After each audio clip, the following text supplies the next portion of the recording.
You're doing it again, aren't you? It's 11:30 p.m. on a Tuesday. Your partner is fast asleep, the house is quiet, but the blue light of your phone is searing your retinas like a laser. You're scrolling through Zillow, the adult version of doom scrolling. You're staring at a three-bedroom craftsman with original character, which is just real estate speak for the plumbing is from the Nixon administration. In a neighborhood where the median income is three times yours. You find yourself doing that frantic mental math? You know the one. If I skip every vacation for a decade, sell my car, and maybe, just maybe, convince my parents to treat their retirement fund like a low-interest GoFundMe, I can afford the down payment.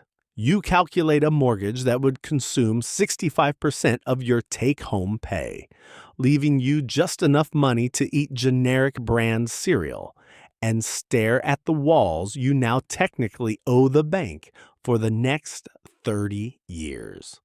Why do we do this to ourselves? Because we've been fed the same script since 1954. It's the gospel of the suburbs. Buy a house. It's the ultimate milestone. Renting is just burning cash to keep your landlord's Tesla charged. A mortgage is just a forced savings account with a backyard. But let's take a breath and look at the world outside in 2026. The world has changed, but the script hasn't.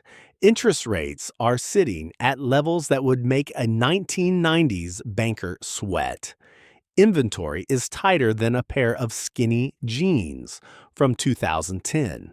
And yet, the social pressure to own a piece of dirt has never been higher. Here's the uncomfortable truth they don't want you to calculate.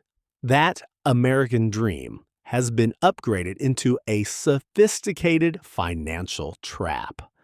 It's a beautifully packaged system designed to keep you strapped to a desk, grinding away until you're 75, just to pay off a structure that is depreciating faster than your TikTok views. In 2026, the housing market isn't the wealth-building escalator your grandpa used to ride to retirement. For most of us, it's a treadmill, a high-speed, high-incline treadmill that never stops. Today, we're going to dismantle the biggest lie in personal finance. Why your home is likely your worst investment, and how the math has been rigged against you. Now that your Zillow-induced anxiety is peaking, let's look at the math. Because the math is where the American dream goes to die a slow, agonizing death.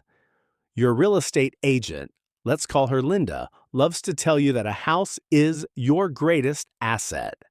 Linda is lying to you, or more likely, Linda is just repeating a mantra she learned in a seminar at a Marriott in 2005.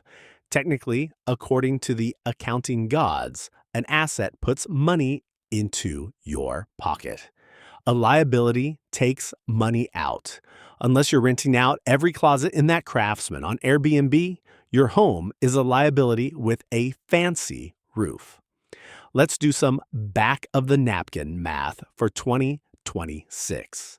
You buy a house for $500,000. You put 20% down. There goes $100,000 of your hard-earned liquid cash. You take out a mortgage for $400,000 at a 7% interest rate. Over 30 years, you're not paying $500,000 for that house. You're paying nearly $1 million. You've effectively bought one house for yourself and another entire house for the bank's shareholders. But wait. There's more. We haven't even talked about the unholy trinity of home ownership, property taxes, insurance, and maintenance. Property taxes. You never really own your land. You're just leasing it from the government. Stop paying your taxes for a year and see who the real landlord is. Insurance. which in 2026 is skyrocketing because apparently the planet is on fire or underwater, and insurance companies have decided that peace of mind now costs as much as a mid-sized sedan every year. Maintenance, the 1% rule, says you should set aside 1% of the home's value every year for repairs. That's $5,000 a year just to keep the roof from leaking and the HVAC from screaming like a banshee. When you add it all up, the interest, the taxes, the repairs, your house has to appreciate by about 5% every single year just for you to break even.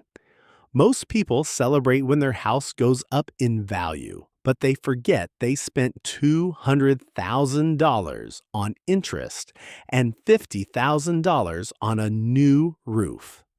You're not building wealth, you're just desperately trying to outrun the inflation of your own costs. Compare that to the S&P 500. Stocks don't need a new water heater at 3 a.m. Stocks don't require you to mow them every Sunday. Stocks don't charge you a 6% commission when you want to sell them. Yet, we are conditioned to believe that pouring our entire net worth into a single, illiquid pile of bricks in one specific zip code is playing it safe. It's not safe. It's a massive, undiversified bet on a single street corner. If the math is so bad, why is the pressure so high? It's because a person with a 30-year mortgage is a predictable person. You're less likely to strike, less likely to quit your soul-crushing job, and very likely to keep consuming because you need to fill those extra bedrooms with furniture you don't need.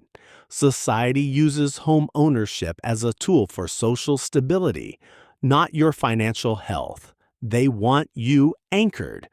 But in 2026, we are seeing the birth of the rental rebellion. People are realizing that rent is not throwing money away. Rent is the maximum you will pay for housing. A mortgage is the minimum. When you rent, that monthly check buys you mobility. It buys you the freedom to move to Austin or Berlin for a 30% raise without having to wait 6 months to sell a house in a freezing market. It buys you a 24/7 on-call repairman named Dave who has to fix the leaky toilet for free while you're busy building your side hustle. The old world rewarded the company man who stayed in one zip code for 40 years. The new world rewards the mercenary, the person who can move their capital, their skills, and their physical body to wherever the opportunity is highest.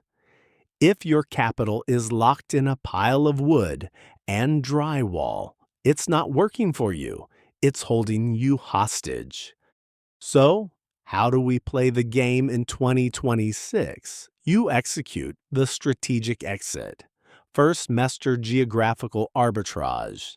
If you're living in a Tier 1 city earning $100,000, you're a high-performance battery for a city that hates you. But if you take that remote salary and move to a place where the cost of existence is 60% lower, you've just given yourself a massive raise without asking a boss. You are converting hard currency into a soft currency lifestyle. Second, follow the 5% rule. If the annual cost of renting a similar home is less than 5% of its purchase price, renting wins. Period. Don't let emotions or Linda the Realtor cloud the numbers. Third, build a self-sovereign skill set. In 2026, your greatest asset isn't your 401k or your house. It's your ability to earn income independently of your geography. If you can't take your job with you in a backpack, you don't own your life. Your boss owns your location. Stop saving for a golden years retirement that the government is currently melting down to pay for their own mistakes. Start building a golden present. Buy a house for utility because you want a garden for your dog, not because you think it's a brilliant financial maneuver.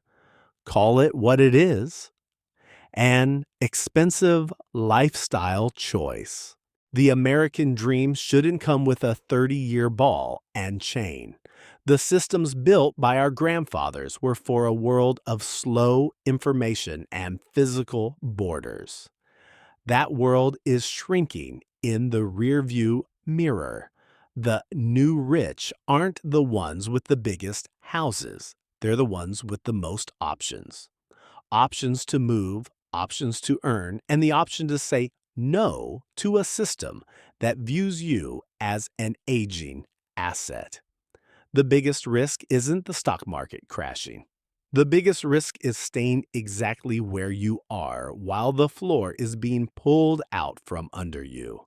If you want to navigate this insane global economy without losing your mind, hit that subscribe button. Join our community of strategic exits. Let's stop being the fuel for the machine and start being the mechanics who know how to take it apart. I'm Glolome. Stay liquid, stay mobile, and most importantly, stay skeptical. I'll see you in the next one.